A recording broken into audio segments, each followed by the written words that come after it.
Welcome to the Mike and Alison After Hours podcast with your hosts, mshelah and Alison Haas, talking business with real business owners in the Mid-Atlantic region. Today's episode is sponsored by Advantage Industries. When you need business technology, get Advantage Industries to protect and promote your business. To learn more, go to www.getadvantage.com and schedule your first meeting to see if you qualify for a free network scan. Hello, everybody, and welcome to Mike and Alison After Hours. I am your host, mshelah, and as always, my on-point and super awesome co-host, Alison Haas. Alison, please say hello. Hi, everyone. It's great to be here again with you today, Mike. How you doing? I'm good, and we can see you. I know, it's a miracle. It's been a while. I had a reprieve for a day from looking at myself, but here we are. So for those of you that are new to the show, I am a technology guy. I am a nerd, as evidenced by this massive microphone sticking out of the side of my head.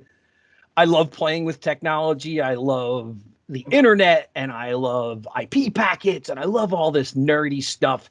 And we have had just the worst run of luck with technology trying to get these podcast episodes up and running. But we're so glad that you are all here today.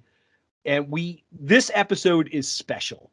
This one is truly unique. Alison and I, we love to talk about business. We love to talk to business leaders. We love to talk about commercial companies that are making impact here in the Baltimore, Maryland, Washington, D.C. metro area. That's our gig. That's our thing. But this is a Thanksgiving episode. And today we are welcoming two special guests to two nonprofits that mean the world to Alison and I.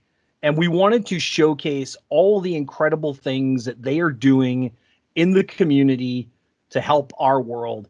And so I'm going to introduce our first guest. Her name is Chartice Berry, and she is the president, do I have the title correct, of the National MS Society, and they're headquartered right here in Washington, D.C. So Chartice, thank you so much for being on the show. Welcome aboard. Thank you for having me. I'm really, really pleased to be able to do this. Thank you. I second that tremendously. And as I said, MS, Chartice, it's something very close to Alison and I. My best friend was diagnosed with it about 9 years ago, and Alison's mom also received a diagnosis, and we thought, who better to have on, right? So the show has two segments, which we told you a little bit about. We have the who, what, where, when, why, how, where I'm going to talk through the nuts and bolts. We want you to tell us what the world needs to know. When was it started? Why was it started? The great things that you're doing in the community to support people with this condition. And then Alison's going to lead you through some much more practical and I think really eye-opening facts about what it means to be president of a nonprofit like you are. So okay, I'm ready. I'm ready to go. Awesome. So you can pick whichever one you want. Again, we call this who, what, where, when, why, and how. Oh, so you want me to just talk about what I want to talk about? Absolutely. This is talk about you. This is your spotlight, please. Yeah, so please, start with the who, whichever you feel is best. What's your who? Who are you? Okay, so I'll talk a little bit about who I am, and then I'll dive into the MS Society, because the older you get, the longer this is who I am, and tell me about yourself, and that becomes a dissertation now. So I am a native Washingtonian, and I am the mother of two amazing girls, a 25-year-old and a 15-year-old, and their names are Lisette and Giovanna. And I talk about who I am and mention my girls because I am first a mother. That is the most important job in the world, the best job in the world. And I graduated from Georgetown University many years ago, dare I say over 40 years ago. My daughter just graduated. Well, she didn't just graduate. It seems like a long time ago, but it was, or it seems like it was just yesterday, but it was 2017. So she's a Georgetown grad too, go Hoyas. And we now live in Prince George's County. And I have been with the National MS Society. I'm going into my 6th year. I was hired in December 2015, and I kind of started at the chapter in early January. So it has been an incredible journey. And it's going to sound cliche and it's going to sound maybe hokey, but I love what I do.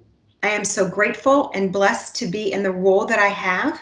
I plan on retiring from the National MS Society, and I get to learn every day. I get to hopefully make a difference in the lives of people living with MS every day, hopefully in the lives of people that I work with in my leadership role as well. So I am just excited. Every day is different, particularly in my role. But I will just say that the National MS Society was founded by a woman named Sylvia Laurie in the late 1940s, and her brother was living with multiple sclerosis, and she put an ad in the newspaper asking if anyone knew anything about this disease, if they could help. And so that's how the National MS Society got started, because there were folks who wrote back or connected with her, and she created this national organization that, of course, is we've got chapters, and chapters only mean really they're just geographic designations, right? So for my chapter, we represent or we serve in my chapter, most importantly, about 20,000 people living with MS in the entire state of Maryland, Northern Virginia, and Washington, D.C. There are about across the United States, there are over 1 million people living with multiple sclerosis, and we just were able to identify that number a couple of years ago because of a study that the National MS Society actually led to understand the prevalence of the disease. There's over 2.3 million people, probably more than that, living with the disease across the globe. So what we do in a nutshell, we do a lot, but I will just share for the sake of time. We are one of the world's largest private funders of multiple sclerosis research.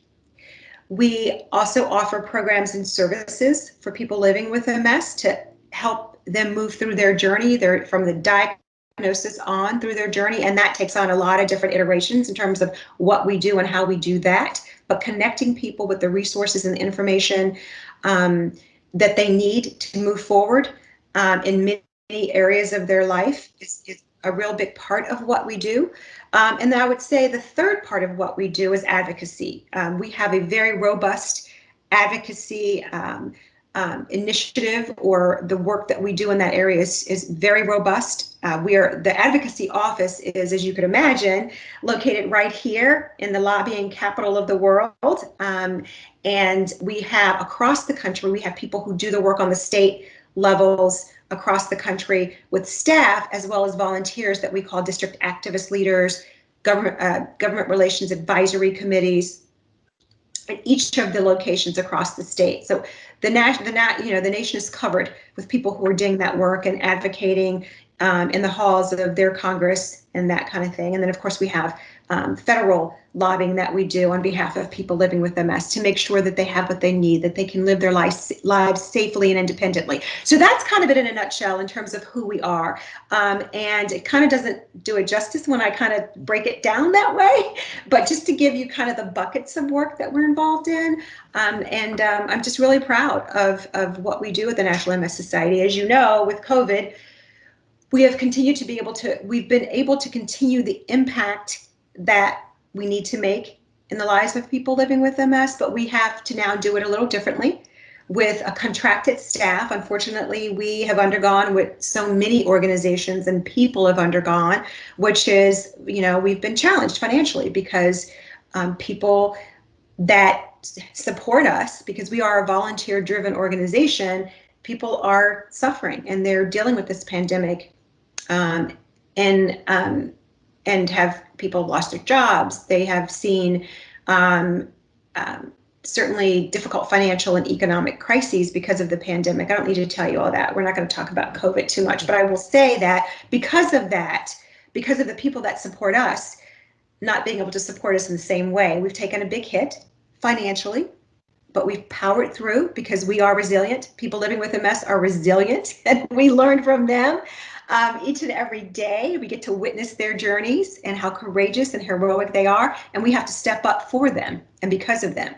So with that, we've had to lay off staff, hundreds. in 2 rounds, unfortunately. And so we've had to reorganize, but we are determined and committed to making sure that we continue to make the impact in the most important ways in the lives of people that are living with this disease. So I'm going to pause. I'm going to pause there. No, that's and now see if there are any questions, fantastic. or if you'd like me to talk about something different.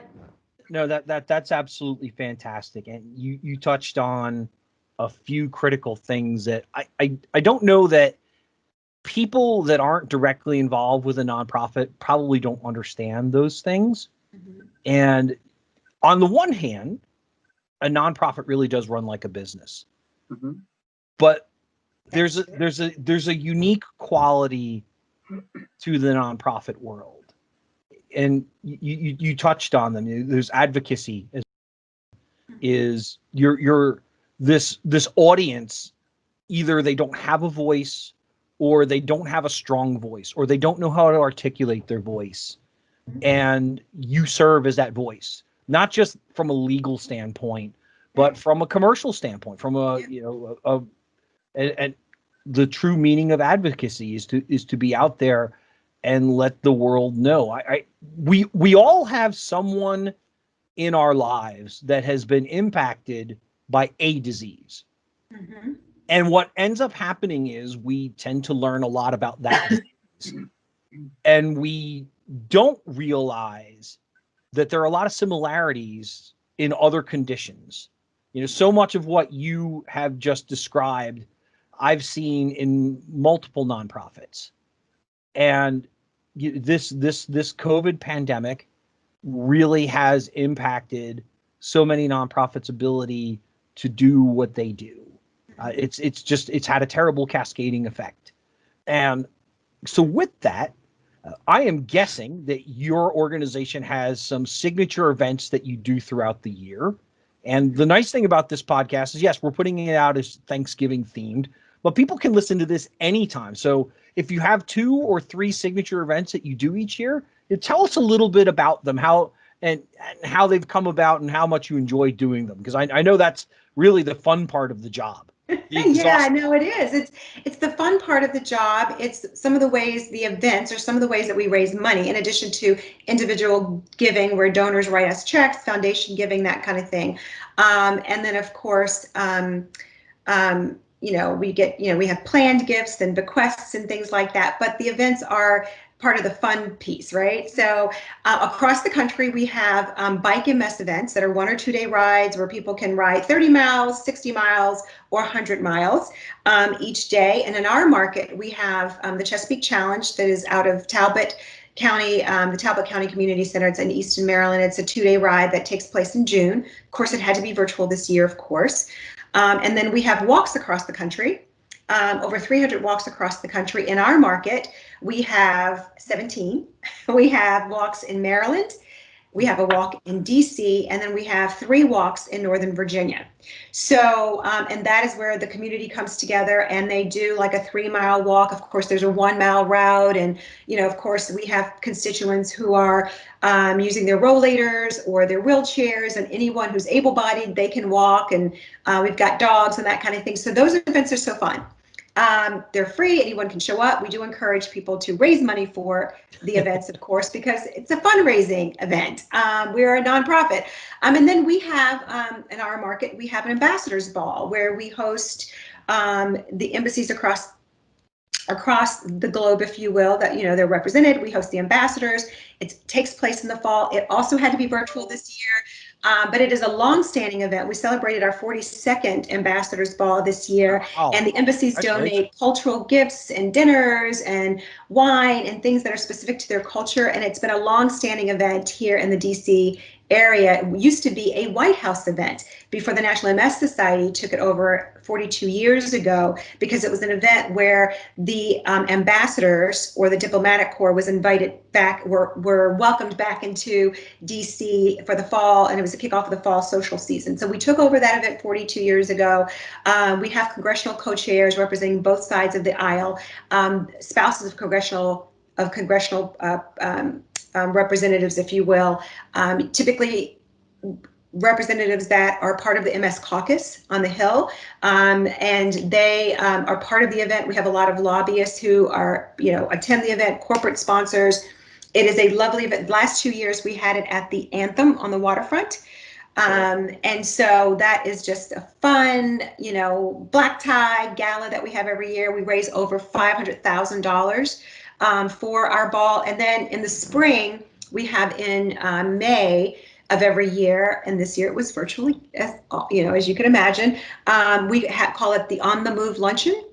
And we are celebrating our 16th year with that. But I will say, in the midst of COVID, again, talking about resiliency and the commitment and the dedication of our volunteers and corporate partners, we were able to net as much money as we would have been able to raise, if you will, had it not been COVID. So in other words, because we didn't have the expenses, our net revenue was, we net it, and that's what you want. You want to, you want most of your money to go to your mission, right? So we were able to do that with both the On the Move event, because we didn't have the expenses, and of course the Ambassadors Ball. They were widely attended, and oh, by the way, as you know, with this platform that you all have, we were able to reach more people because people didn't have to attend.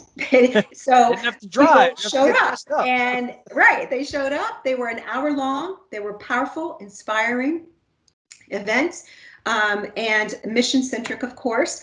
And then we were able to stream the events live on YouTube.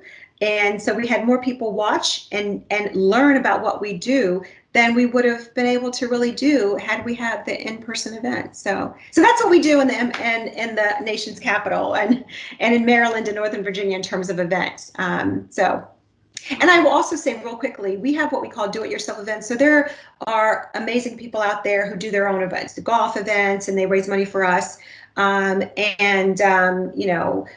events, and mucking kind of events, and you just go, it goes on and on. Yeah. So, and that's another way for us to raise money. And of course, what we love about those is, one, people can raise money the way they want to, in ways that are meaningful for them, using venues that are meaningful to them, being where they want to be. And we don't really have expenses that are involved in that. So again, it's really all about how much can we put to the bottom line, Yep. Completely agree. So in that regard, you're much like a typical business. We are. And you know what? I meant to comment on that, Mike. I think that sometimes people don't understand, or maybe think, or have a perception that a nonprofit, it's kind of like we're mom and pop. Good nonprofits are run just like a business, as they should be, right? We have departments, we have legal office, chief legal officers or general counsel, we have human resources. And again, if we're run well, and if we have the right leadership, and we have the right culture, and we operate with the right values, then we're going to be successful. And I would say, I'm proud to say, in this organization, we have all of that. We got amazing leadership. We operate according to our cultural values. We live them each and every day. It's how we treat each other. It's how we treat our constituents. It's how we treat our external stakeholders, because it's important to us to be able to live by operating principles that represent and demonstrate who we are as an organization. Wow. Absolutely love it. Now, before I hand you over to Alison and all of her awesome questions, I have one last really important question for you. Okay. Let's say somebody would like to donate to you, or would like to volunteer at an event, or would like to create one of those grassroots events where they're raising money for you. What are the best ways for them to contact you and your organization? Yeah, so what I will say is, I'll give you two things. One, shocker, www.nationalmssociety.org. However, I would also say I am happy to talk to anyone who wants to connect with me, whether it's about raising money, or it's because someone who is living with MS and they don't know where to go, and we need them to connect with their National MS Society. So Chartese, CHARTESE.Berry, BERRY @nmss.org. love for someone to, people to reach out to me directly. I'm happy to connect. Love the And by the way, they're mowing the lawn at this time. The blessings of might living hear virtually and working virtually right now. Yep. It can't be COVID helped. podcasting at its finest. All right, Alison, take it away. Thank you. And Chartice, thank you again. Being purely candid, which I don't know any other way to be, I was sitting over here trying to hold back my tears because, as Mike said, my mom has MS. She was diagnosed with progressive about a decade ago. And when you started talking about the resiliency that MS people have, I couldn't help but think of her and just watching the decline and what it does to health and mental and just quality of life. And when you said resilient, I would put my mom's picture next to that in the dictionary, right? So thank you for acknowledging that. And I've done umpteenth number of walks and muck runs, and I haven't biked yet just because it never worked into my schedule, but I'm certainly willing to do so. So anyway, that's just my gratitude to you to start. But I would love to learn how you got to the MS Society specifically 6 years ago. No, and I will try to be brief. Again, no, it's okay. No need to be brief. Resume is like this. Yeah. So I'll be brief. So I spent over 35 years in sports management, working for major sports properties, starting with my alma mater, Georgetown University, as their sports information director. Then I moved on to the National Basketball Association, and then I'm in New York, and then I came back to DC and I worked for the NFL Players Association, the union that represents current and former players. And then I went to the Washington Nationals. I was recruited to lead their communications and community relations departments when the Nationals moved here from Montreal.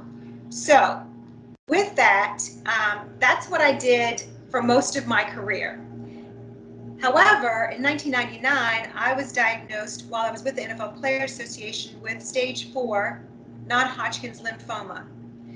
And so what you said to me, Mike, about diseases and the commonalities. So while I was with the NFL Players Association, I got sick December of that year of 1999. And I underwent 6 rounds of chemo over the course of 6 months. And then I did daily radiation for 8 weeks. And I've never looked back. I've been healthy for 20 years. Wow. So how I got to the National MS Society was after getting sick, or while I was sick. I was in my oncologist's office for my chemotherapy infusions, and I saw a brochure for the Leukemia Lymphoma Society for their Light the Night Walk. And I knew when I was diagnosed that I was not going to die. I was close to dying, but I knew that this was bigger than me, and this was going to be part of my journey, and I was going to do something with that, right? Other than get sick and lose all my hair. But so I got involved in the Light the Night Walk at the Leukemia Lymphoma Society as a volunteer.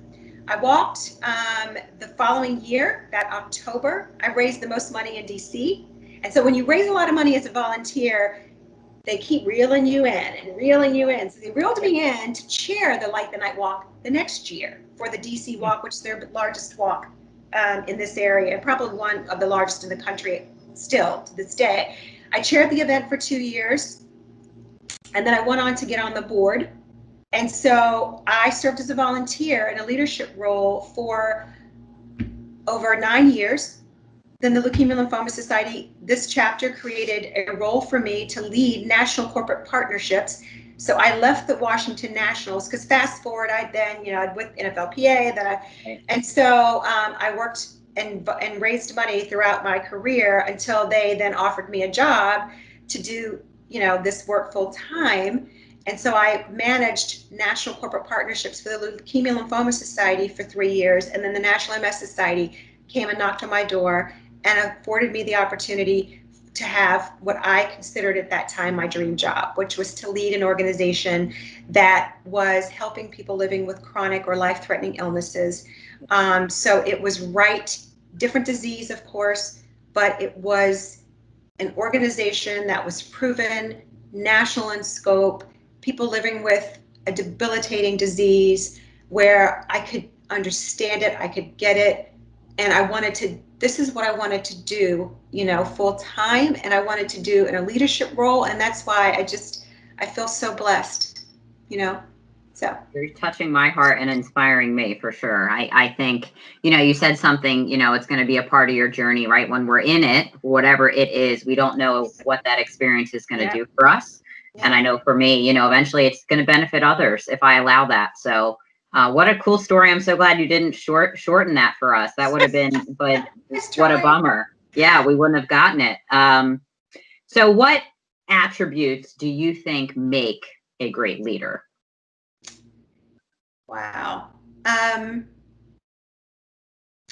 think great leaders come in different shapes and sizes, and because I have had in my career the opportunity, you guys are local, so you'll get this.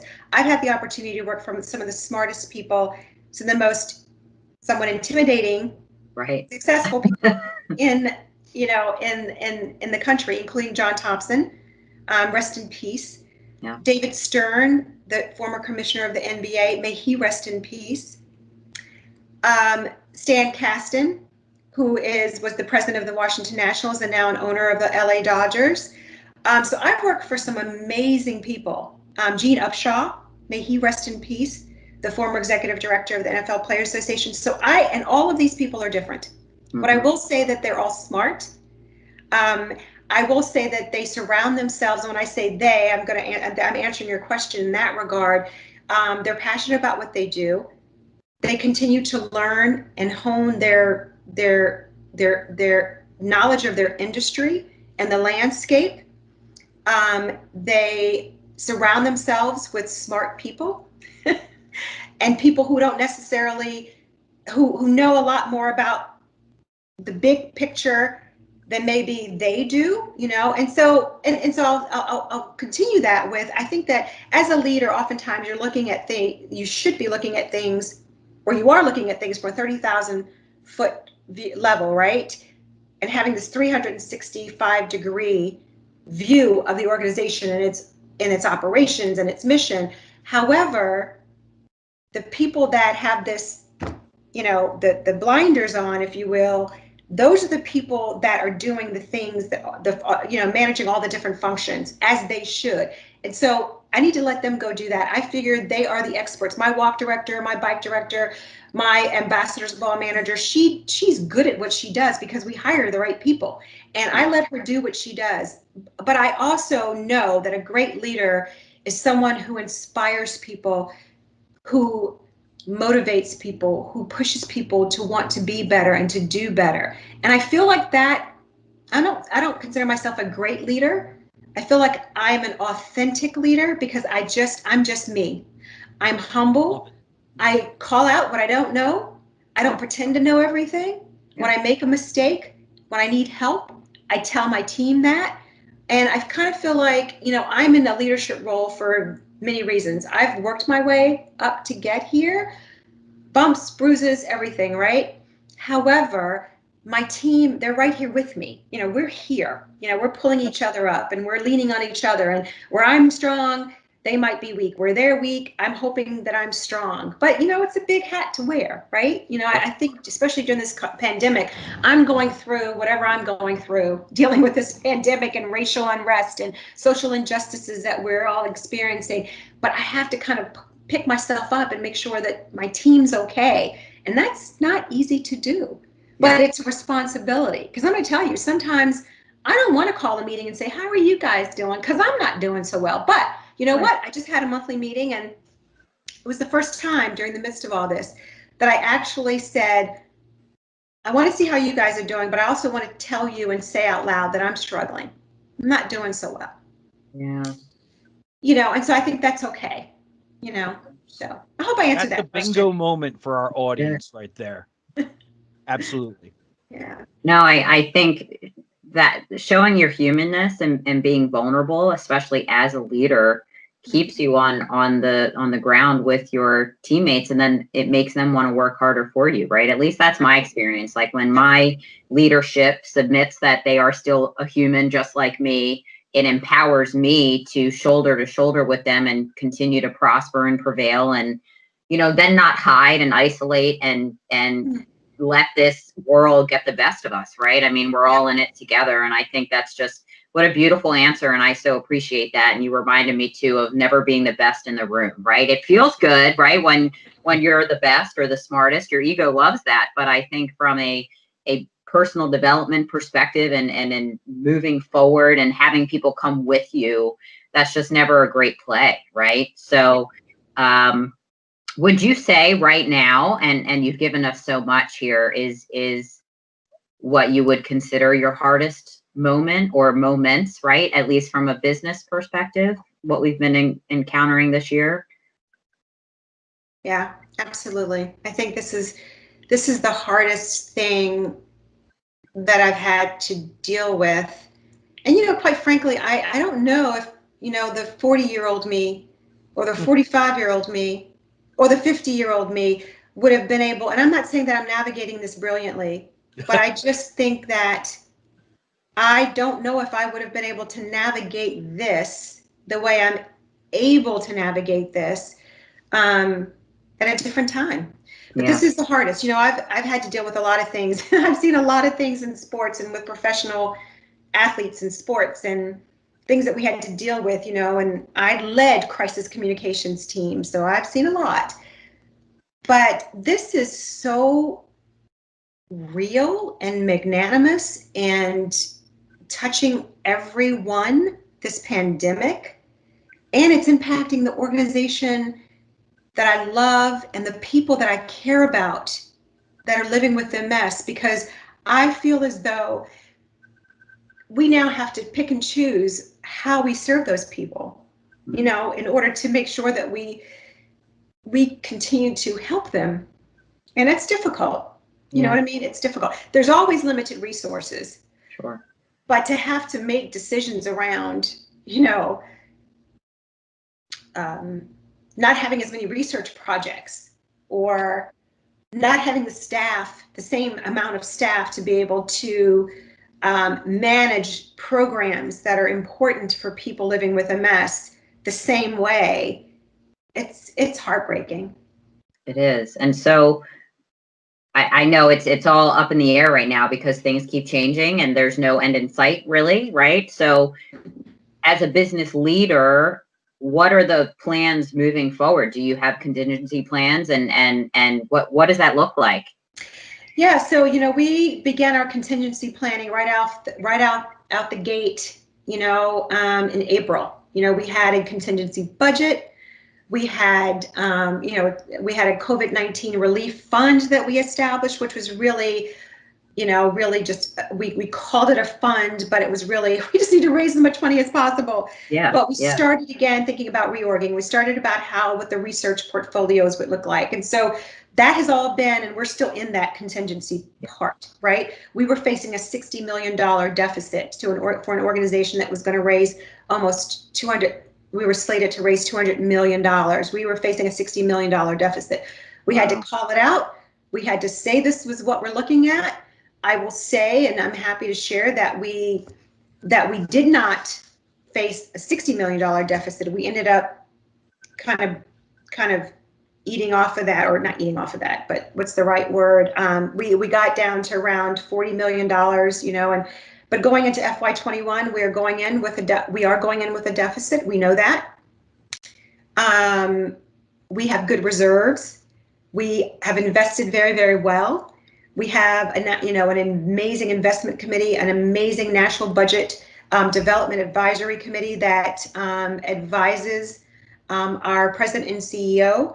So we have very, very smart people and leadership volunteers who are helping us navigate this. And they've always been in place, and now they have been called to, okay, what does this look like? So we're still in this contingency planning piece. And what we've been doing is trying to balance what how we used to raise money with, all the on-site events. How do we balance that with knowing that we cannot meet in person? We probably will not meet in person until June or July of next year. So what does that look like? We need to, we were in crisis mode in the spring to, make all of our events virtual and building out online platforms for all of our events. Now we know what this looks like. We've done it pretty well. Now we're going to do it even better. So that's what we're doing now, is thinking about very realistically. We had all these different scenarios where we called it now for walk. All of our walk events typically start in March and go through early fall. We've called it. Walk MS is not going to take place the way it used to.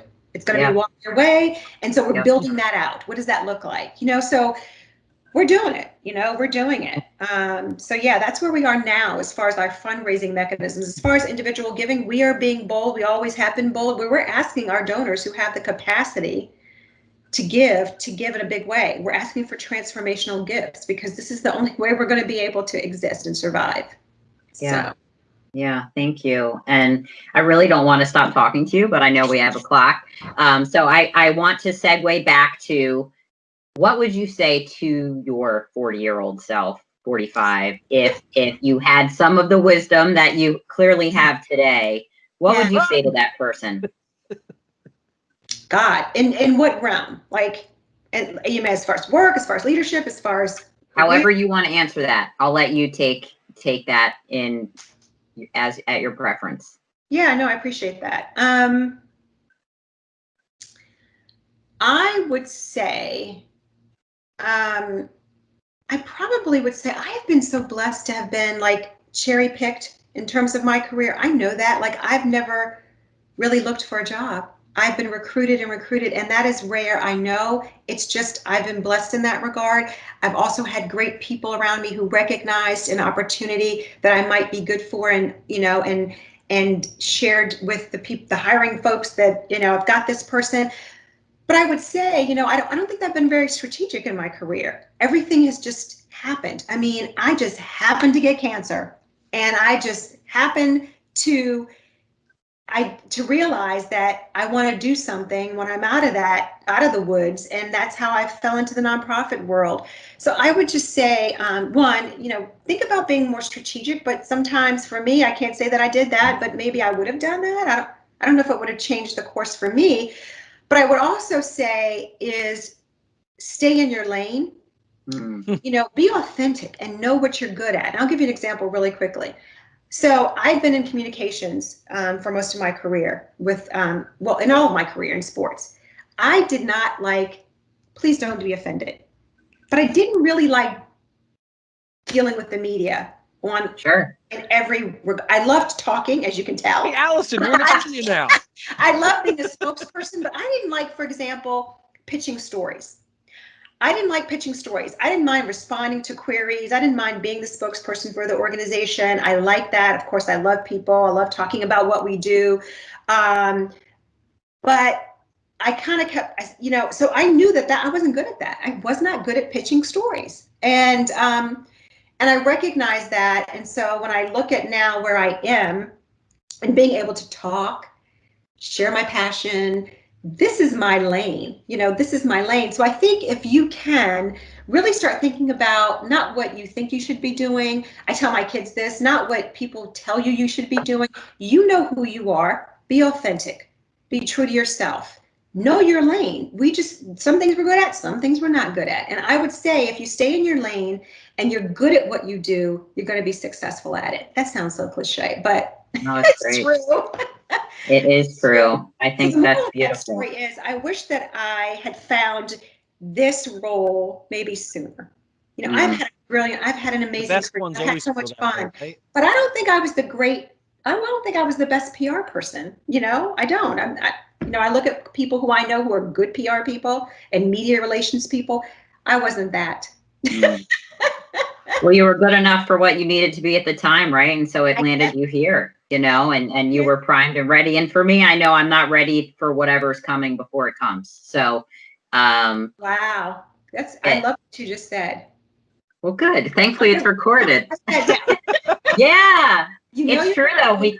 Yeah, I like that. It's true, and I look at that in positive and negative terms, right? I can handle what's coming because it's here. So from our world view right now, but I also, maybe I'm not ready for the thing that I really want yet. So it comes when we're ready. That's really cool. And with that, I bid you again. I know I've thanked you 6,000 times. I just, this, what a cool conversation for me in the middle of a Thursday. I just really, I just so appreciated your palpable love for what you're doing. It was very inspiring. Thank you. Thank you for sharing your stories, Mike and Allison, about your friend, Mike, and your mom, of course, Allison. I hope that they continue to move through their journey. I'm confident that they will with courage and resilience, because I know that's who they are. But I hope that that it's not a really, really difficult one. But we are here, as you know, to help in any way. Yeah. I am here to help in any way. Thank you for having me. And this is what I needed on a Thursday morning. Oh, good. Good. Mike, any final thoughts? Yeah, I'm just going to share one last thought before we wrap up today. And Chartice, you intimated this in the middle of one of the things that you were saying, is that the three people that are on this podcast right now, and the majority of our audience are listening, fall into these three categories. And I'm not saying this disparagingly at all. I'm saying it very honestly, that we are all broken, beaten, and scarred at one point in our lives. And there's a Chinese philosophy that when a teapot is broken, that they fix the repair with gold. And they do that because it does two things. First, it makes the broken piece stronger. And second, it shows the beauty of it. And when you are in the nonprofit world, when you are working for a cause that means something right here, that gold shines.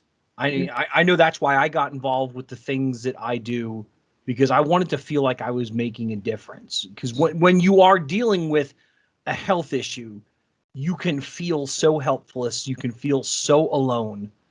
And the best thing our audience can hear today is, if you're not dealing with a family member or personally with MS, there's something else going on in your life. And it's important to know that you're not alone, that there's a resource out there. If you are dealing with MS, Chartice and her team would love nothing better than to support you and engage you and encourage you. And that's the thrust of this show. So thank you so much for being on Mike and Allison After Hours. We appreciate you so very much.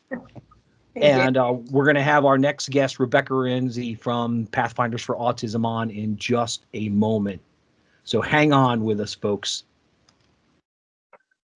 And wow, what an excellent segment that was, Allison, with Chartice Berry from the National MS Society in Washington, D.C.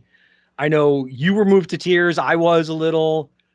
Such a passionate speaker, such an incredible voice for such an important cause.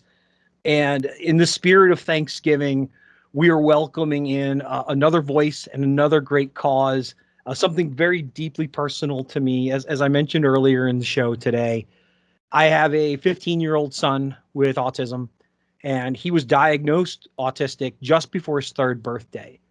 And when you're the parent of a child with a disability, you don't know what to do. You feel very lost. You feel very alone.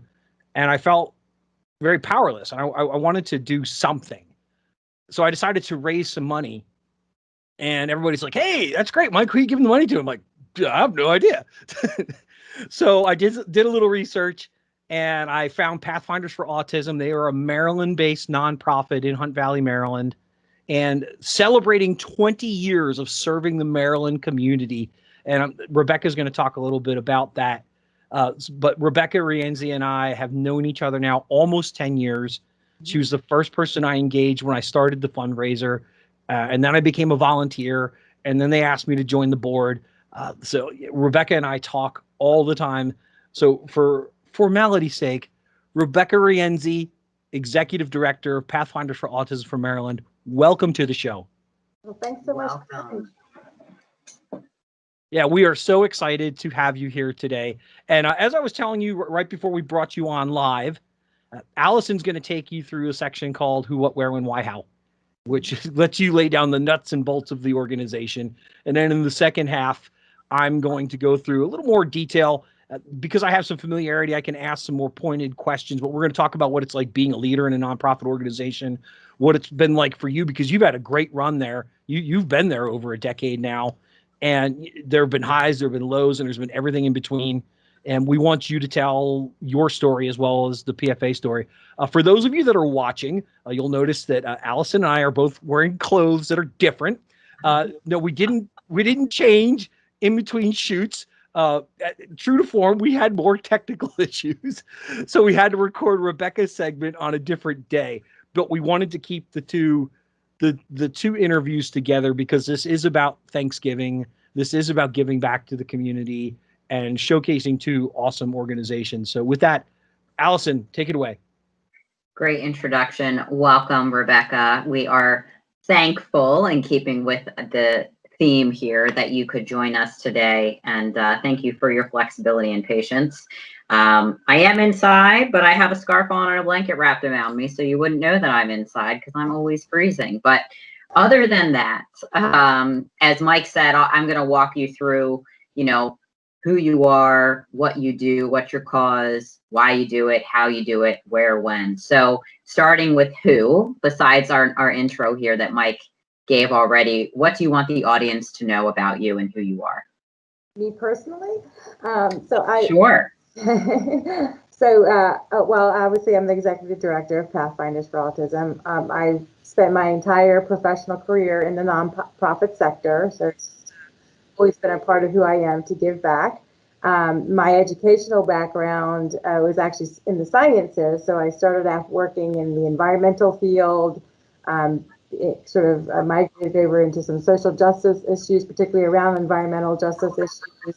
And of course, during all that time, this is with nonprofits, was building my nonprofit management skills, my leadership skills, and my community partnership building skills, which is really what brought me to Pathfinders, some of my success in growing programs at other nonprofits. At the time, I did not have a personal connection in my family. I did have friends who had children with the diagnosis, so I was familiar with autism, but I learned a lot about autism on the ground here and meeting people like Mike and his family, and most of my coworkers do have a child on the spectrum. And of course, in the 13 years I've been here, I have since had family members diagnosed with ASD. So it's because the prevalence rate is so high, and in Maryland it's 1 in 52 children, and most people know someone now, and if they don't know someone, they will very soon in the near future. Sure. And thank you for all that you do, right, at the organization and our community, which is a great segue into what, right? So what exactly is an executive director of a nonprofit? What are your job duties? What can you share with us about that? Sure. Well, like most CEOs, the executive director of a nonprofit is running the entire organization, the entire business, and a nonprofit is a business. We just deal with our profits differently. And so I'm managing the day-to-day staff. We're a small staff, so we have less than 10 employees here. So a lot of staff management responsibilities, but of course, budget management is a big part of what I do. Making sure that we have the revenue coming in, and of course, our revenue doesn't come in because of sales. We're not selling a service, we're not selling a product. Our revenue comes in through donations, special events, grant writing. So that's a big part of what I spend my time on. And then, sort of my favorite area of the job is the program development and implementation side. So we have a really fantastic program team here. And so I get to keep my toe in that water. I'm not out in the field as much as I used to be, but it's great to sort of be part of their brainstorming and coming up with programs that our families are looking for. We base everything we do on what our clients are seeking. So whether it's workshop topics or article topics or launching a whole new program area, it's all based on the needs of the community. And I was actually going to ask you to expand on that, if you would, on what kind of programs you offer. And then Mike did this with our last guest, and I thought it was brilliant. If there are any events that you want to highlight here or let people know. I know the event world has changed quite a bit this year in 2020, but what kind of programs besides what you mentioned and events can we let the audience know that we should be attending? Sure. So from a program side, I'll sort of highlight our program areas, and our resource center is really what we were founded to do. And so what our resource center provides is as a helpline, so anyone can call in. We really do focus on parents and caregivers. That's what we were founded, was our target audience. Of course, over our 20 years, we find ourselves working with more and more professionals in the field, as well as with individuals on the autism spectrum. So our resource center, anyone can call in if they're looking for information and resources, and that really can spread a whole wide range. It can be just generally, I just got a diagnosis, can you give me some more detail on what autism is?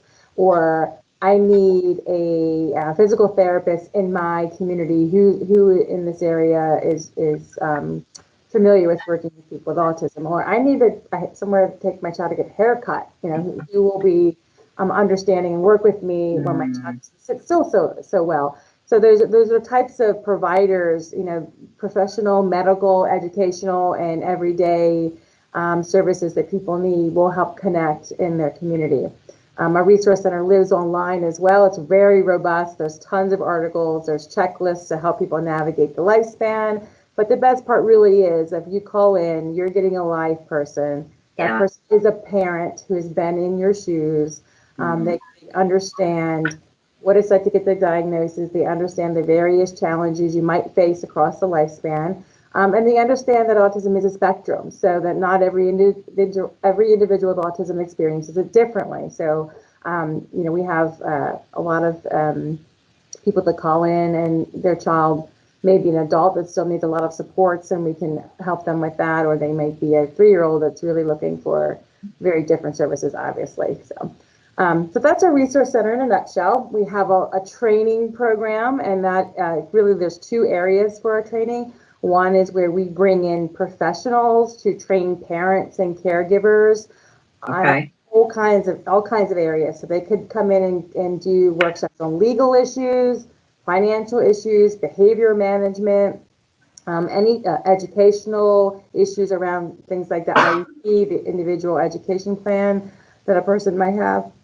So those are really bringing professionals in to help parents with whatever issue they might be having.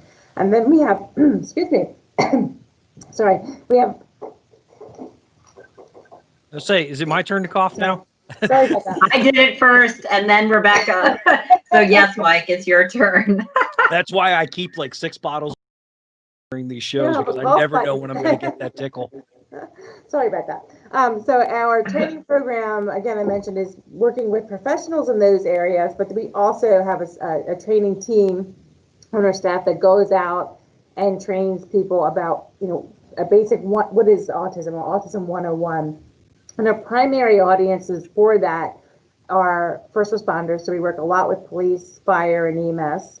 We also work in the medical field. So we work with ER staff, nursing students, medical students, departments of psychiatry, dentists, and as well as general, offices with the whole front office staff that might interact with the patient when they come in. So that's our staff that does it, along with, we have this really great team of trainers. They're all individuals with autism or a developmental disability, and they are part of our team. They go in from a first person experience. This is what it's like to be a patient. These are some of the experiences that I've had that maybe weren't so positive.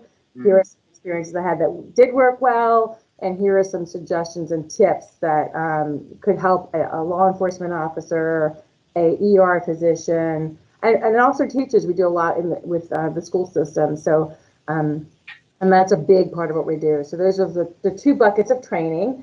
And then the other area we have is our recreation programming. And what that is really designed for is the entire family has an opportunity to go out and enjoy family time together. So often when there is an individual with autism in the family, or any disability really, families often start to isolate. And that can be for lots of reasons. It can be accessibility issues with venues, but it often is cost, because our families do have a lot of other medical co-pays that they're balancing. And it also can be how they're received in the community when they go out and their child or their loved one has a behavior issue, and they're not maybe they're negatively received from the folks around them. So we try to provide opportunities with minimum barriers in place, no fees, a venue staff that's been trained by us, and most importantly, a community of people that can be around them that are accepting and understand the same challenges that they're going through. It just makes having that social and community time a little easier. And with our goal being that families can start being more included in the community. So some of our events are private events where we might rent out a facility and we have 500 or 1,500 guests come, depending on the venue size. But ultimately, the goal is that those practice opportunities and those opportunities to get around some of the things that might scare or prevent people from going out because they just don't know how their child might react to the aquarium environment or larger crowds or lines.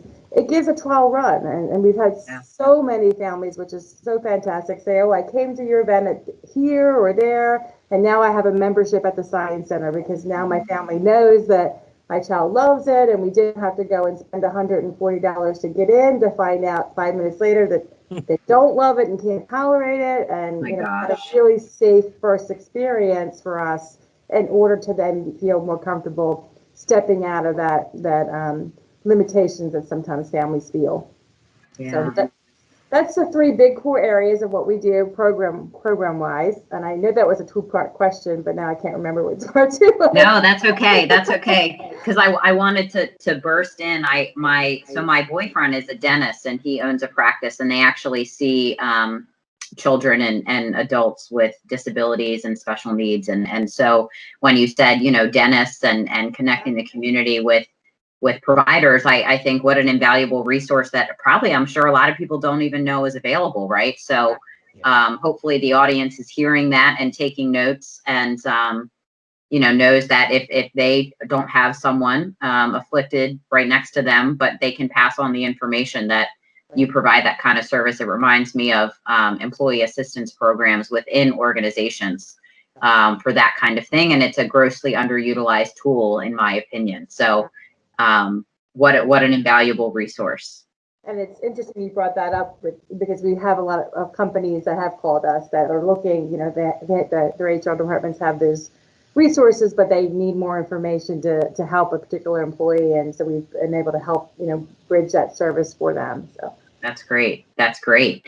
And so to refresh you, I wanted to know about events that our audience can attend, virtually join, help donate for your cause. Are there, signature events that you host throughout the year? I know this year has certainly been different.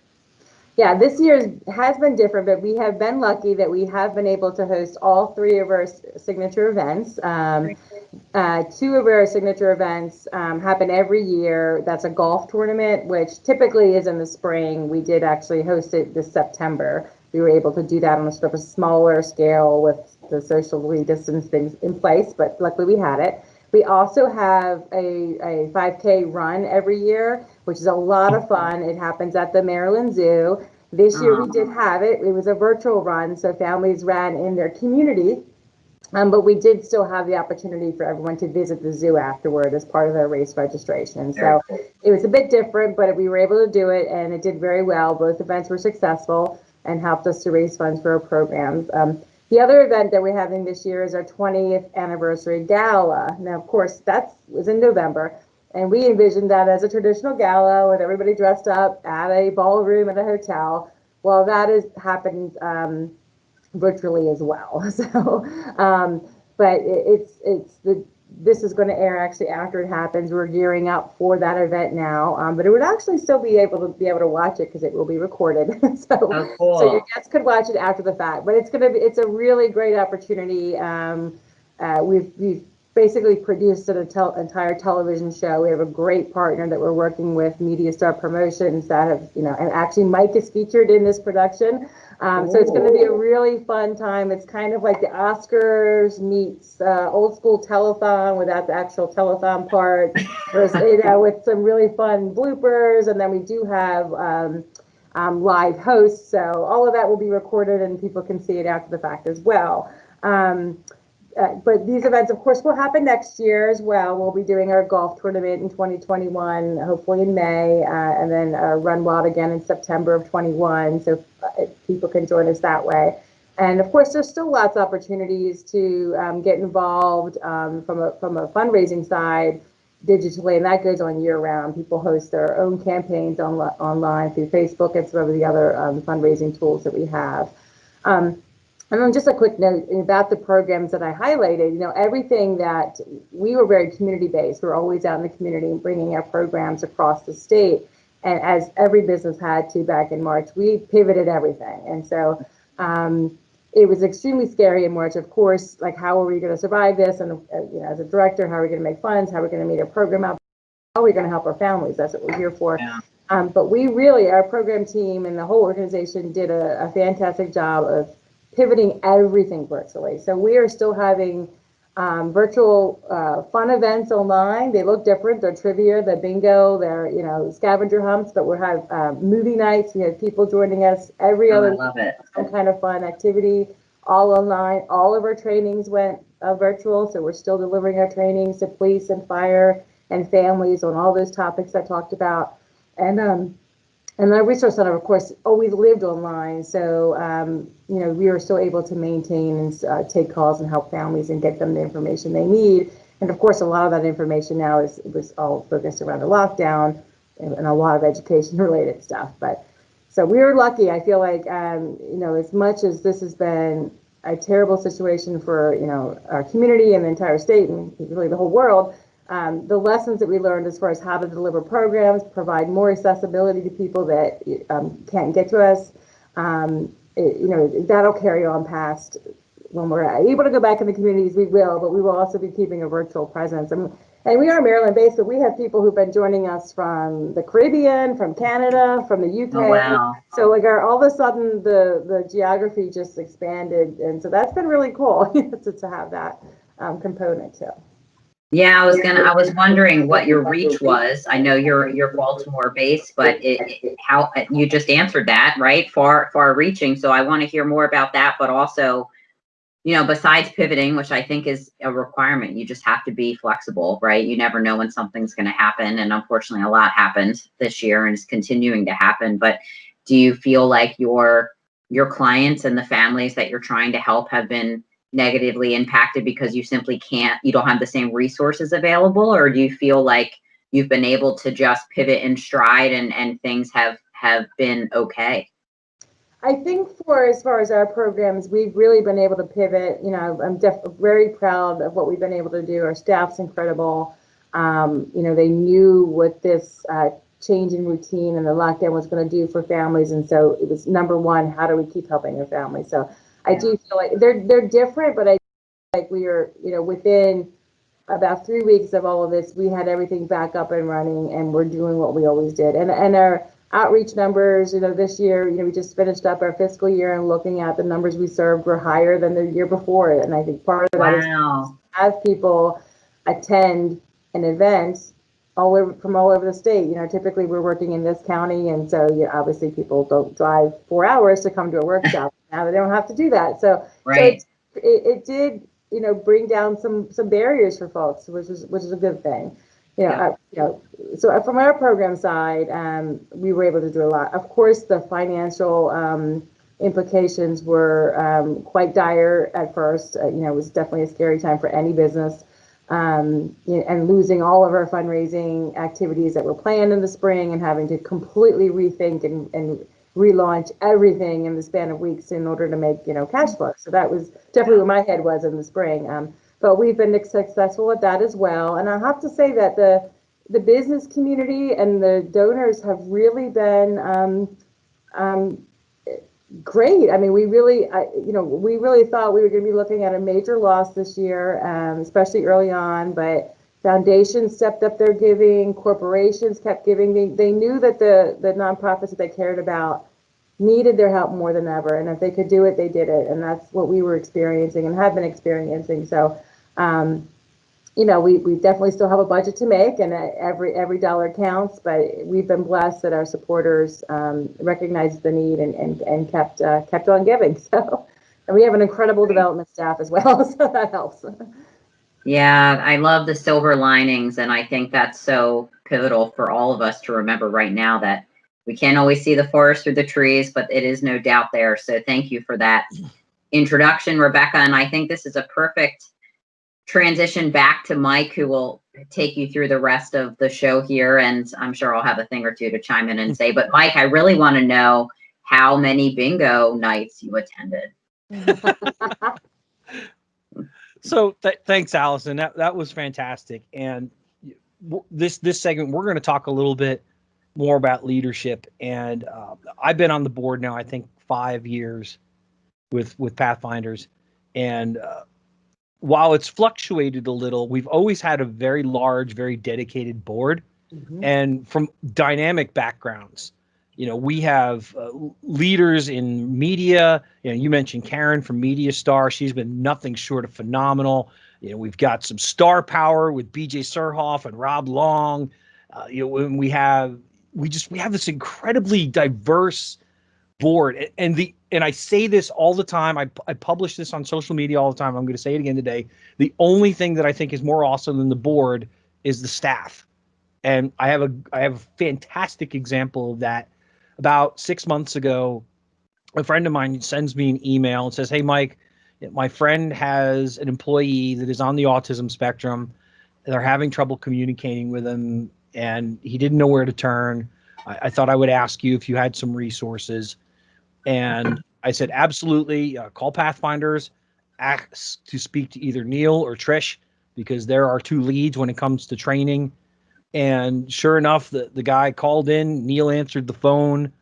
Neil said, "I'd be more than happy to come out, do some work for you guys, explain to you how to appropriately interact with people that are on the autism spectrum." And that's serving the community, right? That's doing what you have to do. And to take it to another level, Rebecca pointed this out, most of the staff does have a child on the spectrum. And I'm equally impressed at the people that don't, and they still love and care for this program as much as the rest of us. And so that ties in, Rebecca, to your leadership. And I know you are the very definition of a humble leader. You're not one to beat your chest and talk about how awesome you are. That's what I'm doing right now. But you've built this team, and I've watched you build it over the last 9 years. You know, when I first met you, I think there were 3 of you. Yeah. And, you know, not that everything's been perfect. There have been bumps in the road. And I think that's equally impressive how you've handled those bumps in the road. So, you know, from a leadership perspective, talk to me a little bit about what the ride at Pathfinders has been like. And, you know, you built an incredible team. So what's it mean building a great team? What's it mean being a leader in your mind? Well, I think my whole sort of, I guess, philosophy around leadership is really we are a team. So yes, technically I'm the boss and I have final say, and I do wave that banner when I have to, but we do work as a team. I mean, we have an incredible staff. They're all very talented. They come from different backgrounds, and we can all come together, talk about what we think is going to work, not work, and just really build a great program. And so I think teamwork is always sort of essential. To me, nothing gets done in a vacuum. We all have something to bring to the table. And so, you know, at the end of the day, I want to deliver phenomenal programming. I want to do the best it can be. And so in order to do that, we need everybody's strength at the table, and we rely on each other's strengths, and everybody's coming through on their end, which they do. Again, we have a great staff. I think, yes, I have onboarded almost everybody here, except for myself and one other employee that's here. But I just think we've been lucky to find some really great talent in the community. I think because most staff come with that personal motivation, they are so dedicated. And we have a good vetting process. But I think, again, my style is very much team-based and build on people's strengths. When you recognize as an area that there's a weakness, you work on that weakness. But you also look at, if there's a strength and we're not tapping into that, how can we tap into that? Because that's going to be what that person likely enjoys the most, and you can build on and really get the most benefit out of. So I often look at shifting roles when it's appropriate, and you can't always do that, and we don't always there's always things we don't want to do that we have to do as part of our job. but it's really trying to play on those strengths. And people have been hired in one position, and we've moved them over to others because their strengths lie here, and we have that flexibility sometimes. I mean, we're small, which gives us some flexibility. They're not really hard. Here's your path. You enter at this level, and you're going to move this way. It also means that as a smaller organization, that there aren't always career ladder climbing opportunities, because with like 10 different departments you can become the head of. But I think, again, people that work in the nonprofit are becoming because there's a passion, typically, not because they're not in it for the money or the glory, I think. Yeah. And I'll ask these next two questions together, because the more Alison and I do this, the more we're finding that these questions get answered simultaneously, which is unusual. But it's, what was your best moment and what was your hardest moment? And it's funny because it seems that the hardest moment often turns into the best moment. And maybe that's not the case for you, but I'm going to ask them together just to give you that floor for a conversation. Yeah. Whenever I'm asked about the best moment, I always go to, it really was a program win. It's not really a leadership, but I guess it is. I mean, we were part of a coalition that worked for 5 years in Maryland to try to get legislation passed to mandate that health plans sold in Maryland covered autism treatments. And that includes things like behavioral health, occupational therapy, speech therapy, psychotherapy, et cetera. So these are very standard, very evidence-based treatments that Maryland plans were not covering. So we worked really hard to do that. It was a coalition, and that's always the memory that I will remember the most, just because watching families finally be able to afford and pay for treatments that their children so desperately need. So that's always my favorite memory. It's maybe not That's the a huge win. it was a huge win, and it was a lot of people that brought that to fruition. But I think from a leadership side, let's see here. We've had a couple different challenges, Mike, throughout the years. But I maybe because it's so fresh, I do think that this past year with COVID was an example of really one of the hardest times ever. It's the most terrified I've ever been in my job, as far as would we stay open, would I be able to retain the staff, was I going to have to let people go? We certainly got to the point, got very close to having to do this, and we made those decisions. Luckily, we were, at the 11th hour, got funding to keep us from doing that. One of our brilliant board members. Yeah. Yes. Board is phenomenal. They really are, and they put a lot of time and energy in. So, we got very close to that. And that's hard when you work in we're a small business. We work very closely. Our team, we know everything about each other. Most of us have been here close to 10 years. The idea of having to let staff go is just really, really hard. And I know a lot of businesses went through that and had to do that. So that was definitely my hardest moment. And I had a ton of support from the board, which was fantastic. I had staff that completely understood, because we got to the point where we issued the furlough orders, and then we were very lucky that we got to pull them back within a week's time. So, how do you live that whole process? And it was hard, but silver lining was that once we sort of got our footing under us, knew we had some breathing room, that's really when I could get out of survival mode and immediate, how do I pay the bills next month, to, okay, now long-term strategy. How are we going to keep everything funded and running? And then the staff could really, focus on getting those programs live and up. And that's when all that pivoting happened. And it was just really exciting. And some new things, grew out of it. We definitely have new program areas. We have a team of self-advocates I mentioned who train with us, but many of them serve on our self-advocate advisory board. And so what this is a group of adults with autism and other developmental disabilities. They give us feedback on a lot of different programming. They're looking at what kind of workshops we're offering, what are the resources we have available for their peers, and giving us advice and guidance on how to improve and expand. And we were really just getting that underway when COVID hit. And so they were meeting, we were meeting in person monthly. We were talking about planning activities. Their big focus was planning and recreation. And all of that went kaput. And then we were like, well, how are we going to keep this going? And basically, we turned that into every 2-week meetings with this group. And it was just it was just phenomenal because one, the need for that social connection was so great for for all of us really, but we had adults with autism that some of whom were in programs and had jobs and no longer had them, and they were stuck at home, and this was a social opportunity to get together and talk. And then they could still keep their work going. They could still do the planning. And they've been planning a ton of events for adults spectrum. They've been doing bingos and movie nights and yoga and Zumba class. So and they've been doing a phenomenal job. I mean, they have just run with it, and it's gotten so much bigger during COVID than we've ever thought it was, and we ever actually, got funded to do under the grant when we were in our quote normal, operational setting. So that was a huge event to watch all the programs pivot, but to watch that particular program grow and the individuals that are working on that team just come up with some incredible ideas on how they could best serve their peers in the community. So.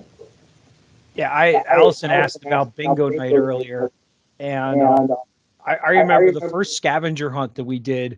My wife and my daughter were literally chucking things across the house at me so that I could register that I had it in my hand in time to try and win the contest. Oh, I got hit in the head more than once that day, but it was a ton of fun. Yeah, and you didn't answer the bingo question. Oh, by the way. Yeah, I'm not much of a bingo person. Mikey loves. All right, that's fair. But, I've always been kind of a behind the scenes person when it comes to PFA. Yeah. And he's modest. He's being modest. He brings a lot, and he's sure. Mike, I don't understand this. So he gets made. Well, again, Alison, I'm a tech nerd, so I'm sort of the outsourced IT for PFA. Anytime they get something, Rebecca always runs it past me, and I go, "Yeah, that's BS," or "No, that's real. We should actually do that." I love that. That just shows the diversity of our board, right? Because each one of us has something like that you can go to with them, and you're very rarely left without a real resource, and that's the tremendous thing. So the last question, and this is probably the best one for the organization. Let's say somebody wants to donate, or they want to start a fundraiser, or they want to volunteer. What's the best way to contact Pathfinders for Autism? Sure. Well, depending on what your preference is, you can certainly call us at 443-330-5370. You can also reach us via email, and all of our email is listed on our website, which is www.pathfindersforautism.org. And when you're there, you can find a variety of people's names and titles. You can certainly send an email to me, and I'll make sure that you're connected with the right person on staff. We have Katie Ramirez on staff that is our development director. So if folks are interested in working on fundraisers, whether it's on committees or doing their own online fundraising event, or have a great idea for something that we might want to consider, they can certainly talk to her. And then our program staff, of course, are all listed there. But I can certainly connect anyone. I think that's and for Facebook as well. If you're on Facebook, you can message us through Facebook, and our Neil on our staff monitors that, and he'll make sure your question gets to the right person, and we'll get right back to you. So we love volunteers, and we certainly always can use help with fundraising. And in fact, Kara and I just had a great conversation yesterday about getting you folks more active on LinkedIn, because you have a presence on LinkedIn, you're on Twitter, you're on Instagram, you're on all the major socials, because that's how the world's engaging right now, right? Yep. Yes, correct. Yeah. Alison, any parting thoughts from you? This has been a fantastic event. Thank you, Rebecca. I just want to give Alison one last chance to say anything that struck her during the conversation. Your humility, for sure, Rebecca, as Mike had already said, and to me, any leader is that you are your team is an extension of you, and vice versa, right? And you may head the charge, but it is a unified group, and I really heard that from you, and applaud you for that. And I have to say, between your interview and Chartrice, I really need to jump onto a board. Mike has me inspired, and my little brain is rapid firing over here as when the heck is that going to fit? But I really believe in these causes. So this was an inspiring conversation. We really appreciate your time today. I really appreciate you guys having me out and sharing Pathfinder's story. Thank you. Everyone, thank you for tuning in to Mike and Allison After Hours, the Thanksgiving edition. Thank you to our guests, Rebecca Rienzi. Thank you so much. And Chartice Berry with the National Multiple Sclerosis Society. And we have a slate of fantastic guests coming up for you over the next month and a half. Allison and I have already booked 5 other business leaders here in the Mid-Atlantic for you to learn. Thank you for listening today. And remember, people helping people, it is powerful stuff. Thank you for joining Mike and Allison After Hours. Tune in next time for another great business owner sharing valuable industry ideas. Want to be a guest on our show? Contact us at answers@getadvantage.com.